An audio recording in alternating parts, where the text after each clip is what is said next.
ప్రభునందు మాకు అత్యంత ప్రియులైన దేవుని ప్రజలందరికీ యేసుక్రీస్తు వారి శ్రేష్టమైన నామంలో హృదయపూర్వకంగా శుభాలు తెలియజేస్తున్నాను. మీరంతా క్షేమంగా ఉన్నారా? భద్రంగా ఉన్నారు కదా? మీకోసం ప్రతిరోజు ప్రార్థన చేస్తున్నాము. దేవుడు మిమ్మల్ని బలపరచాలని, మిమ్మల్ని స్థిరపరచాలని, తన అడుగు జాడల్లో మీరందరూ నడవాలని మనస్ఫూర్తిగా మేము ప్రార్థిస్తున్నాము, కోరుకుంటున్నాము. మీరు కూడా మా కోసం ప్రార్థన చేస్తున్నందుకు మీ అందరికీ హృదయపూర్వకంగా కృతజ్ఞతలు తెలియజేస్తున్నాం. రాజమండ్రి క్రైస్ట్ వర్షిప్ సెంటర్ ద్వారా దేవుడు ఎన్నో గొప్ప కార్యాలు జరిగిస్తున్నారు. వేలాది కుటుంబాలు ప్రతి ఆదివారం ప్రభువును నమ్మకంగా వెంబడిస్తూ, ప్రభువును ఆరాధిస్తూ, ప్రాముఖ్యంగా సత్యంలో స్థిరపరచబడి దేవుని కార్యాలలో ఆసక్తిని కలిగి ఉన్నారు. అంత మాత్రం కాకుండా ప్రపంచవ్యాప్తంగా అనేక బ్రాంచుల్లో దేవుడు గొప్ప కార్యాలు జరిగిస్తున్నాడు. అండ్ దెన్ ఆన్లైన్ వ్యూవర్స్ అని మీరందరూ కూడా మా కోసం చేస్తున్న ప్రార్థనలు బట్టి, ఈ పరిచర్యను ప్రోత్సహిస్తున్న విధానాన్ని బట్టి నేను చాలా ప్రభువును స్తుతిస్తున్నాను. ఈ వాగ్దాన సందేశాల ద్వారా మీలో చాలామంది ఆధ్యాత్మికంగా బలపడుతున్నందుకు నేను ప్రభువుని మహింపరుస్తున్నాను. ప్రతిరోజు దేవుని వాగ్దానాలు మనకు గొప్ప ధైర్యాన్ని ఇస్తాయి. ప్రపంచంలో పరిస్థితులు బాగాలేదు, కుటుంబాల్లో పరిస్థితులు బాగాలేదు, వ్యక్తిగతంగా చాలామంది తీవ్రమైన నిరాశలో, నిస్పృహలో ఉన్నప్పుడు దేవుని వాగ్దానాలే మన బలం, దేవుని వాగ్దానాలు మనకు ధైర్యం. ఈరోజు వాగ్దానం కోసం కనిపెడుతున్నారు కదా? పరిశుద్ధ గ్రంథం తెరిచి లేవీకాండం 26వ అధ్యాయం 12వ వచనం చదువుదామా? The book of Leviticus chapter 26 and verse 12. నేను మీ మధ్య నడిచెదను, మీకు దేవుడనయుందును, మీరు నాకు ప్రజలయుందురు. I will walk among you and will be your God and you shall be my people. What a privilege and honor it is. దేవుడు మనలను తన ప్రజలు అంటున్నాడు. ఎవరైనా గొప్ప వ్యక్తి మన దగ్గరికి వచ్చి నీవు నా ప్రజ, లేదా నీవు నాకు కావలసిన వాడు, కావలసిన దాను అంటే ఎంత ఆనందపడిపోతాం కదా, ఎంత సంతోషపడతాం కదా. ఒకసారి ఆలోచన చేయండి. సృష్టికర్త అయిన దేవుడు, సర్వాన్ని సృష్టించినవాడు, చరాచర సృష్టిని తన మహిమ చేత, తన మాట ద్వారా కలుగు చేసిన సర్వశక్తి గల దేవుడు మీరు నా ప్రజలు, నా వారు అంటున్నారంటే ఎంత ప్రేమ ఆయన మన పట్ల చూపిస్తున్నారు ఆలోచించేయండి. సమీపింపరాని తేజస్సులో దేవుడు నివసించువాడని అపోస్తలుడైన పౌలు తిమోతికి రాస్తూ ఆ మాట వాడాడు కదా. దేవుడు ఎలాంటి వాడంటే సమీపింపరాని తేజస్సులో నివసిస్తూ అమరత్వం కలిగిన వాడని. మనలో ఏ ఒక్కరూ దేవుణ్ణి సమీపించలేము, మనలో ఏ ఒక్కరూ కూడా దేవుణ్ణి చూడలేము, మనలో ఏ ఒక్కరూ కూడా దేవుని దగ్గరికి రాలేము. ఎందుకోసం అంటే మన పాపములు మనలను దేవుణ్ణి దూరం చేసేసాయి. అయితే యేసు ప్రభువారు ఈ లోకానికి వచ్చి మనందరి కోసం శిలువ మీద ప్రాయశ్చిత్తాన్ని చేసి, ఆయన పాప పరిహారాన్ని చేసి, తన రక్తాన్ని కార్చడం ద్వారా మనలను ఆయనకు దగ్గరగా చేసుకున్నాడు ఆయన. ఇది కేవలం కృప తప్ప మరొకటి కాదు. మనలో ఏ ఒక్కరూ కూడా అతిశయపడడానికి లేదు. రక్షణ అనేది దేవుడిచ్చిన బహుమానమే. మనుషులుగా మనం ఏ ఒక్కరు అతిశయపడడానికి లేదు. దేవుడే తన ప్రేమను మన పట్ల వ్యక్తీకరించి మనల్ని రక్షించి తనకు దగ్గరగా ఆయన చేసుకున్నాడు. ఇక్కడ రాయబడుతున్న మాట, నేను మీ మధ్య నడుస్తా, నేను మీ మధ్య నడిచేదను. సర్వశక్తుడైన దేవుడు మాట్లాడుతున్నాడు. మన మధ్య ఆయన నడిస్తే ఆ పరిస్థితులు ఎలా ఉంటాయి? చాలాసార్లు దేవుడు మన మధ్య లేనందువల్లనే శాపం, దేవుడు మన మధ్య లేనందువల్లనే భయంకర కార్యాలు, భయంకరమైన పర్యవసానాలు మనం అనుభవించాం. కానీ ఎప్పుడైతే దేవుని సన్నిధి, ఆయన ప్రకాశత, ఆయన ప్రజెన్స్ మనతో ఉందో దేవుడు వాటన్నిటిని దూరం చేశాడు. ఒకప్పుడు శాపగ్రస్తులమైన మనలను దేవుడు ఇప్పుడు ఆశీర్వాదానికి కారకులుగా దేవుడు చేశాడు. ఒకప్పుడు చీకటి సంబంధులైన మనలను ఇప్పుడు వెలుగు సంబంధులుగా దేవుడు మార్చాడు. ఒకప్పుడు లౌకికాత్మతో నింపబడిన మనలను దేవుడు తన పరిశుద్ధాత్మతో మనల్ని నింపారు. ఒకప్పుడు లోక సంబంధన కార్యాల్లో మునిగిపోయిన మనలను ఇప్పుడు దేవుడు తన కొరకు వాడబడు వారంగా, ఆయన రాజ్య విస్తరణలో సాధనములుగా దేవుడు మనల్ని చేశాడు. పౌలు భక్తుడు అందుకని అంటాడు, మనం క్రీస్తు రాయబారులు అన్నాడు. We are the ambassadors of Christ. అది ఎంత గొప్ప గుర్తింపు ఆలోచించేయండి. నువ్వు సామాన్యమైన వ్యక్తివి కాదు. ఈ భూమి మీద నువ్వు క్రీస్తు ప్రతినిధిగా బ్రతుకుతున్నావు. యేసుక్రీస్తు ప్రభు రాజ్యము వృద్ధి చెందినట్లుగా దేవుడిని వాడుకుంటున్నాడు. నేను మీ మధ్య నడిచేదను. ఎమ్మాయి దారిలో వెళ్ళిపోతున్న ఇద్దరు శిష్యులు భయాందోళనలో ఉన్నారు, దుఃఖంలో ఉన్నారు. అప్పుడు జరుగుతున్న పరిస్థితులు ఏంటో వారికి అర్థం కాని పరిస్థితుల్లో ఉన్నారు.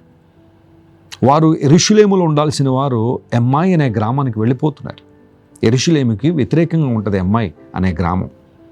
అయితే యేసు ప్రభు వారితో నడిచారు అని లూకాసు సువార్త 24వ అధ్యాయంలో మనం చూస్తాం. Jesus walked with them. ఆ మాట ఎంత బలాన్ని ఇస్తుందంటే దుఃఖంలో ఉన్నవారిని, నిరాశలో ఉన్నవారిని, నిస్పృహతో ఉన్నవారిని, కన్ఫ్యూజన్లో ఉన్నవారిని దేవుడు విడిచిపెట్టేయలేదు. మీ దారిని మీరు పొండిన దేవుడు వదిలేయలేదు. దేవుడు వారిని కనుగొని వారితో నడిచి వారితో సంభాషించి అద్భుతమైన కార్యాలను చేసి వారిని మరలా యెరూషలేము తీసుకొచ్చినట్టుగా మనం చూస్తాం. ఈరోజు బహుశా నీవు కూడా అలాగే ఒంటరిగా నడుస్తున్నావా? నిరాశ నిస్పృహల మధ్య ఉన్నావా? భవిష్యత్తు అంటే భయం వేస్తుందా? నీ పాత జీవితపు జ్ఞాపకాలు నిన్ను బాధిస్తున్నాయా? నిద్రపట్టడం లేదా? దేవుడు నీతో నడవాలని ఇష్టపడుతున్నాడు. ఆయన మన మధ్య నడవడానికి ఈ లోకానికి వచ్చిన దేవుడు. ఆయన యేసుక్రీస్తు ప్రభు ఈ లోకానికి అడుగుపెట్టి అభాగ్యులైన వారితో నడిచాడు. ఆయన ఎక్కడైతే దుఃఖం ఉందో, ఎక్కడైతే వేదన ఉందో, ఎక్కడైతే ఓటమి ఉందో, ఎక్కడైతే వెలివేతలు ఉన్నాయో అక్కడ ప్రభు నడవడం ద్వారా లేదా వారితో సహవాసం చేయడం ద్వారా వారి స్థితిగతులు మార్చాడు. నమ్మో ప్రియ దేవుని బిడ్డ, దేవుడు నీ స్థితిగతులు మార్చగలిగిన వాడు ఆయన. God can turn your situation around. నువ్వు భయపడొద్దు, నువ్వు బాధపడద్దు. ఒకవేళ ఈరోజు ఏదో ఒక సవాల్ నేను కృంగదీస్తుందా? ఈ వాగ్దాన సందేశం అయిపోయిన తర్వాత ఏమోనండి నా జీవితం ఎలా ఉంటుందో, ఈరోజు ఒక పరీక్ష నేను ఎదుర్కోవాలి, ఈరోజు ఒక సవాల్ నా ముందుంది, ఈరోజు ఒక కోర్టు సమస్య నా ముందుంది, ఈరోజు ఒక సెటిల్మెంట్ నా ముందుంది, ఈరోజు ఒక చోట నేను నిలబడాల్సిన పరిస్థితి ఉంది, ఏమవుద్దో తెలియదు, నా బ్రతుకేంటో తెలియదు అనుకుంటున్నావా? Listen to me. God is walking along with you. ఆయన నీతో నడుస్తున్నాడు, ఆయన నీతో వస్తున్నాడు, ఆయన నీ జీవితంలో గొప్ప కార్యాలు జరిగిస్తాడు. I'll be your God and you will be my people. నేను మీకు దేవుడినై ఉంటాను. ఈ దేవుడు ఎలాంటి వాడంటే ప్రేమగల దేవుడు ఆయన. ఈ దేవుడు ఎలాంటి వాడంటే నిన్ను రక్షించిన దేవుడు. ఈ దేవుడు ఎలాంటి వాడంటే సమస్తాన్ని నీ కోసం దారపోసిన దేవుడు. ఈ దేవుడు ఎలాంటి వాడంటే పరిశుద్ధుడైన దేవుడు. ఈ దేవుడు ఎలాంటి వాడంటే నా జీవితంలో ఆశ్చర్యమైన కార్యాలు జరిగించగలిగిన దేవుడు ఆయన. ఈరోజు ఈ వాగ్దానాన్ని క్లెయిమ్ చేసి ప్రభువును స్తుతించండి. ప్రభువా, నువ్వు నాతో నడవండి, నాతో ఉండండి అని ప్రార్థన చేయండి. ఖచ్చితంగా మీ జీవితంలో గొప్ప కార్యాలు జరుగుతాయి. ప్రార్థన చేసుకుందాం. ప్రేమగల మా తండ్రి, మీరిచ్చిన వాక్య సందేశాన్ని బట్టి, వాగ్దానాన్ని బట్టి నీకు స్తోత్రాలు. మా మధ్య నడుస్తానని వాగ్దానం చేశావు ప్రభువా. నువ్వు మాతో ఉంటే మాకు అన్నీ ఉన్నట్టే. మాలో ఉన్న చీకటి, శాపగ్రస్తుల అనుభవాలు దూరం చేయడానికి ప్రభువా నువ్వు మాకు సమీపంగా వచ్చినందుకు నీకు స్తోత్రాలు. నీ ప్రేమ ఎంతైనా గొప్పది నాయన. నీవు ఆశ్చర్యమైన కార్యాలు మా జీవితంలో జరిగించే దేవుడు కనుక నీకు స్తోత్రాలు చెల్లిస్తూ, ఈరోజు ప్రాముఖ్యంగా ఈ వాగ్దాన సందేశాన్ని ఎంతమంది అయితే చూస్తున్నారో వారందరినీ మీరు బలపరిచి, స్థిరపరిచి అద్భుతాలు చేయండి. నీ చిత్తానుసారంగా వారిని నడిపించండి. వారిలో ఉన్న ప్రతి భయాన్ని, కలవరాన్ని తొలగించండి. నీ మహిమ కొరకు వారిని వాడుకోనండి. ఘనత మహిమ నీకే చెల్లిస్తూ యేసయ్య నామం పేరిట అడిగి వేడుకొంచున్నాం తండ్రి. Amen. God bless you dear friends. ఈ మెసేజ్ మీకు దీవెనకరంగా ఉంటే అనేక మందికి షేర్ చేయండి. దేవుని సేవలో మీరు కూడా పాలుభాగస్తులైనండి. Have a wonderful day. పరీక్షలు రాస్తున్న యవన బిడ్డల కోసం ప్రార్థన చేయాలని నేను దేవుని చేత ప్రేరేపించబడుతున్నాను. మీరు ఏ రకమైన పరీక్ష రాస్తున్నా ఈ ప్రార్థనలు ఏకీవించండి. దేవుడు మీకు జ్ఞానాన్ని దయచేయాలని, అన్ని విషయాల్లో మిమ్మల్ని భద్రపరచాలని మీకోసం నేను ప్రార్థన చేస్తాను. ప్రేమగల మా తండ్రి, గొప్ప దేవాని కొందనాలు. మా యవన బిడ్డల కొరకు ప్రార్థన చేస్తున్నామో, ఎవరెవరైతే పరీక్షలు రాస్తూ ఉన్నారో ఈ సంవత్సరం, వారందరినీ నీ దయగల చేతులకు అప్పగిస్తున్నాం. నీ లేఖనంలో రాయబడింది, ఎవరికైనా జ్ఞానం కొదుగుంటే అడగండి, ధారాళంగా దేవుడు దయచేస్తాడని నీ లేఖన భాగాన్ని జ్ఞాపకం చేసుకుని నేను స్తుతిస్తున్నా. అవునయ్యా, మొదట మీరు మాకు ఆధ్యాత్మిక జ్ఞానాన్ని అనుగ్రహించే దేవుడు, ఆ తదుపరి మాకు కావాల్సిన ప్రతివిధమైన జ్ఞానాన్ని నీవు అనుగ్రహించే దేవుడు కనుక నీకు స్తోత్రాలు. బుద్ధి జ్ఞానముల సర్వ సంపదలు ఆయన యందు గుప్తములై ఉన్నవని నీ వాక్యంలో రాయబడిన రీతిగా మా ప్రియులు ఎంతమంది అయితే ఎగ్జామ్స్ రాస్తున్నారో వారికి కావలసిన సమయోచితమైన జ్ఞానాన్ని దయచేయండి. ఏ ప్రశ్నకు ఏ సమాధానం రాయాలో కావలసిన జ్ఞానమును, నడిపింపును మీరు దయచేయండి. వారి ప్రయాణాల్లో కావాల్సిన భద్రత మీరు దయచేయండి. ఎగ్జామినేషన్ సెంటర్స్కి సకాలంలో చేరుకోవడానికి కృప చూపించండి. ఎగ్జామ్స్ రాస్తున్నంతసేపు నాయన వారికి చక్కని ఫోకస్ మీరు దయచేయండి.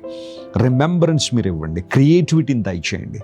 నీ దయ, నీ కృప ఎల్లప్పుడూ వారి మీద ఉన్న దయచేయమని కోరుతున్నాం.